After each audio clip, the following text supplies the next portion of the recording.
ఈరోజు ఫ్యామిలీతో కలిసి పిల్లలతో కలిసి దైవ దర్శనం చేసుకోవడం జరిగింది.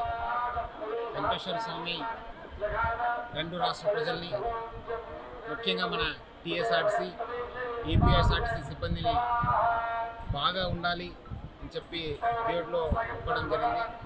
ప్రజలందరూ కూడా బాగుండాలి, ఈ సంవత్సరం బాగా వర్షం కురిచి అందరూ కూడా సుఖశాంతితో ఉండాలని చెప్పి కోరడం జరిగింది. టీఎస్ఆర్టీసీ యాజమాన్యము గత 2.5 సంవత్సరం నుంచి ప్రజలందరూ కూడా చాలా అంటే చాలా బాగా సేవ చేయడం జరుగుతుంది. ఈ మధ్యలో తెలంగాణ రాష్ట్రము చారిత్రాత్మక మహాలక్ష్మి స్కీమ్ని లాంచ్ చేయడం జరిగింది. డిసెంబర్ 9 నుంచి రోజు దాదాపు 55 లక్షల మంది మా బస్సులో ప్రయాణిస్తున్నారు.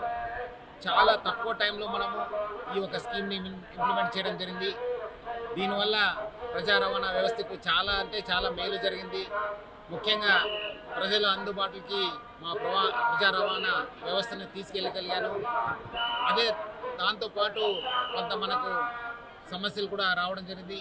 మన సిబ్బంది పైన కూడా చాలా చోట్ల కూడా దాడి జరగడం జరిగింది. దానిపైన కూడా యాజమాన్యం చాలా సీరియస్గా ఉంది. మన బస్సులపైన దాడి కానీ మన సిబ్బంది పైన దాడి చేస్తే ఉపేక్షించిందే లేదు. డెఫినెట్లీ అన్ని చోట్ల కూడా మనం కేసు కట్టడం జరిగింది. అవసరమైతే డ్యామేజ్ అయిన చోట్ల కూడా రికవర్ చేయడానికి కూడా యాజమాన్యం కసరత్తు చేయడం జరుగుతుంది. అదేవిధంగా మనము ఈ ఒక మహాలక్ష్మి స్కీమ్ వల్ల